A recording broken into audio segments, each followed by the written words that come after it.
A lot of people are concerned with scars because of their appearance, but what's much more important is how scars can interfere with your health. Stay tuned and I'll explain.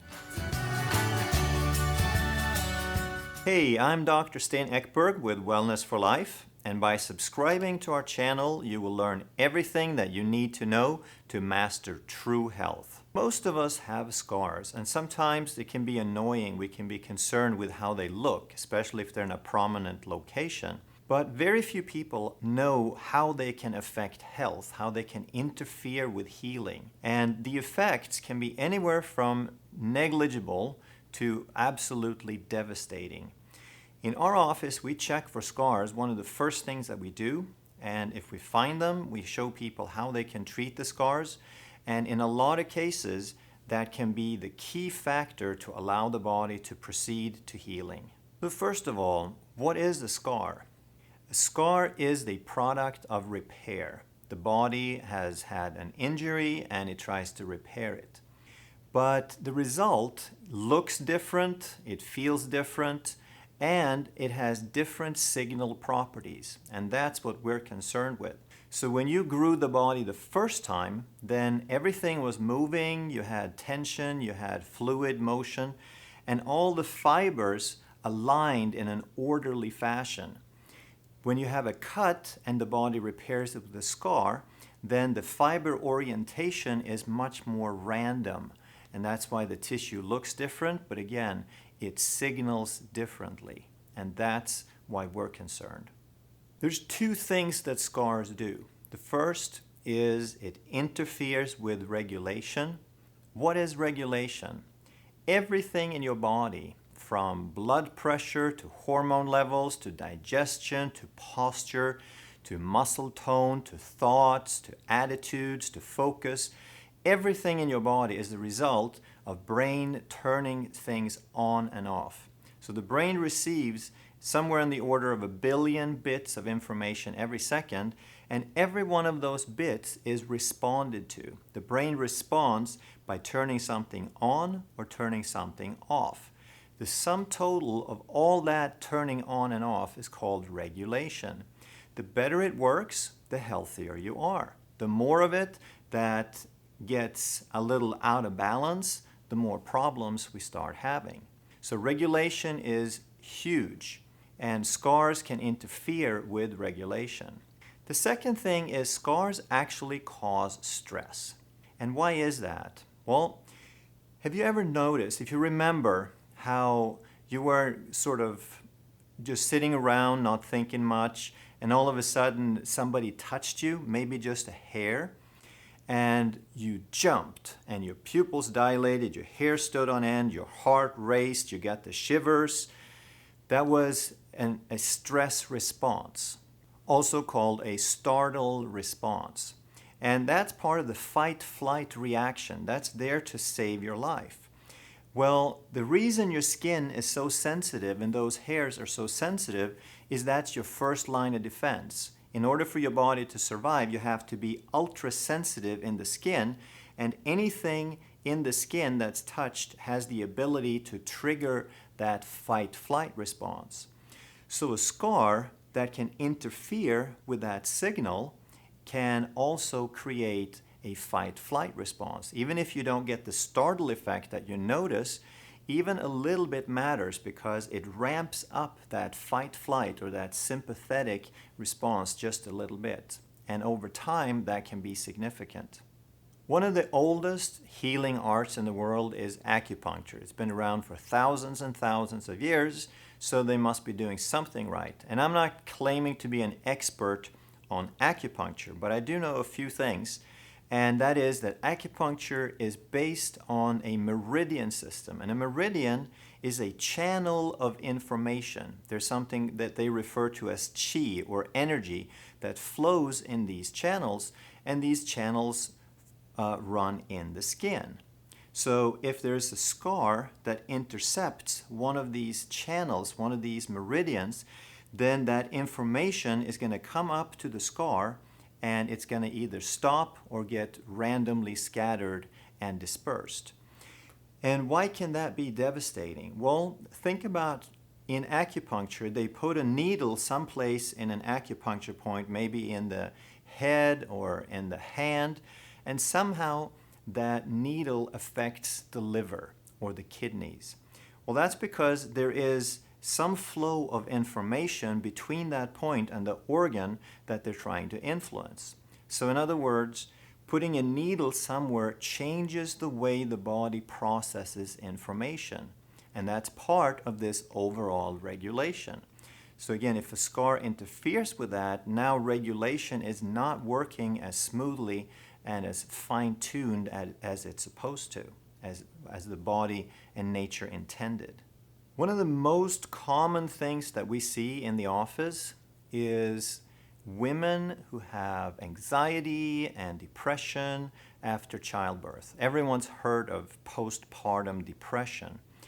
And we find that there is a scar involved, not the sole cause necessarily, but there is a scar involved in most of those cases. So if you notice on this close-up of the meridian systems, how many of these meridians run in the midline? And if you think about how many women deliver with a C-section today, I don't know the exact number, but it's somewhere around 50%, I believe. And if you imagine how many of these meridians that could be intercepted by a C-section scars, anywhere from 5 to 7 meridians, and the midline meridians have a tremendous influence on the nervous system. Here's a list of some of the most common scars that we run into. Of course, surgeries being the most devastating because they are large and deep, and C-section is one of the most profound of those. But any cut that, whether you had stitches or not, that healed with a mark is usually an active scar, meaning it interferes with something. Another interesting one is the belly button. That's the first scar that we get, and there is a remarkable number of people who actually test as having a belly button as an active scar, meaning it interferes in some way. Then there's all sorts of piercings and tattoos and pulled teeth. All of these can create interference. Of course, people are concerned with the appearance, and that is another aspect of it. So people wonder, will they go away? And I don't know that they will completely and totally disappear, even though that has been known to happen. They will typically reduce in appearance, a lot of times 50% or more. They get thinner and more faint. But again, we want to keep in mind that the key is to reduce the interference with the signal, the detrimental effect that they can have on your health. So if scars are so devastating, why doesn't everyone notice these effects? Well, it's for the same reason that not everyone gets a cold or the flu every time it comes around. The body have different amounts of resources. Some people have a lot of resources, a lot of vitality, a lot of energy, strong immune systems, strong brains to compensate and adapt and overcome. So someone who has a lot of reserve capacity will probably never notice a scar. Even though it stresses them a little bit, that little stress is no big deal because they can adapt. Someone else who has a much lesser reserve, it doesn't take a whole lot to set off that whole process. Before we wrap up and talk about what to do, let's also mention what not to do. A lot of people go to the drugstore and they buy the medical ointments, the antibiotics, the cortisone creams, the antibiotic creams. And that's really not a good idea. If you have a severe local infection, that's where those creams might come in handy.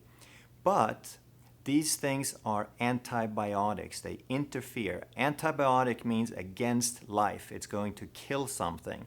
And on your skin, you have a bacterial flora. That flora goes from the outside of your skin all the way inside into your gut, where 85% of your immune system lives, and part of your immune system and your health lives on your skin as well. So you want to cooperate with that biological culture that you have. You don't want to interfere with it.